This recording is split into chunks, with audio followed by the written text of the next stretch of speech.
বলতেছে যে তুই মরেও তুই এখানে এসে দাঁড়াই আছো, তুই তুই তুই না মরে গেছো, তুই না মারা গেছো, তুই এখানে আসলি কি করে?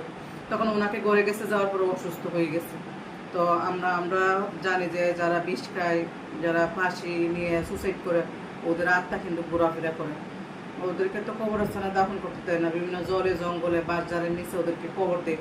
তো ওদের আত্মা কখনো শান্তি পায় না, তাই ওরা ঘোরাফেরা করে বলে আর কি সবাই। আমি জানি যেটা, হয়তো ওর আত্মাটা ওরকম ঘোরাফেরা করতেছে। এখন ওরা তো গরিব মানুষ, হয়তো ওর জন্য ভালো করে কিছু করে নাই, বা খানা মানে 4 দিন একটা করে না, খানা করে না, মিসকিন থেকে খাওয়াই এটাও করে নাই। আর ছেলেটা মারা গেছে, একটা ইয়াং ছেলে, বেশি বয়স নেই, মানে ওর চোখে বাসে ওকে। তো কেন মারা গেছে একমাত্র আল্লাহ জানে।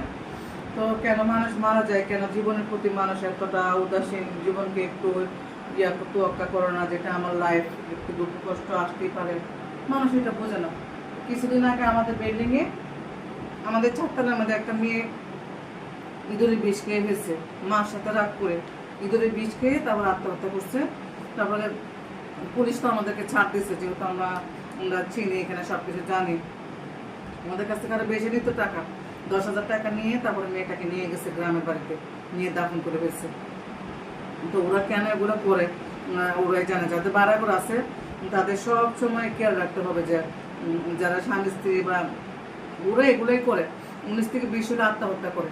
কই আমাদেরও তো অনেক অশান্তি আসে লাইফে, আমাদের জীবনে অনেক মানে দুঃখ আছে, কষ্ট আছে, কই আমরা তো ওইটা ভাবি না যে সুসাইড করবো। ওরাই জানে কেন কিছু হলে বলে কি আমি আত্মহত্যা করবো, আমি বিষ খেয়ে ফেলবো, আমি ফাঁস নিয়ে ফেলবো, বলতে বলতে বলতে বলতে একদম করেই ফেলাম।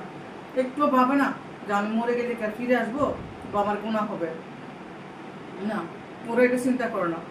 তো বললাম, এই জন্য বললাম যে ওকে নানান জায়গায় দেখা যাচ্ছে, ও দাঁড়ায় থাকে রাতের বেলা, এই জন্য বলছি।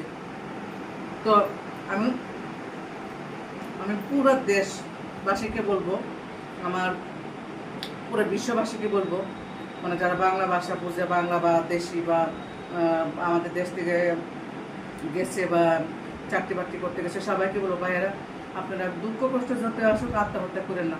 আপনার মা আছে, আপনার বাবা আছে, আপনার বোন আছে, আপনার সন্তান আছে, আপনার একটা জীবন আছে, আপনার একটা দুনিয়া আছে। আপনি ফিরে গেলে আর কখনো আসতে পারবেন না এই দুনিয়াতে। প্লিজ আপনারা একটু সহ্য করেন, আত্মহত্যা করেন না। আত্মহত্যা করা তো মহাপাপের জন্য, সবাই জানেন এটা সোজা কথা।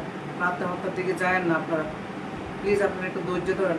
আমাদের লাইফে অনেক কষ্ট আসে, দুঃখ আসে, আমরা এগুলো মানায় নিই, আমরা এগুলো হ্যান্ডেল করি, আমরা সাফার করি, আমরা ভাবতে পারি না আমি আত্মহত্যা করবো, আমি মরে যাবো, আমি চলে যাবো, আমার সন্তানের কী হবে, আর কবরটা আমি শান্তি পাবো না।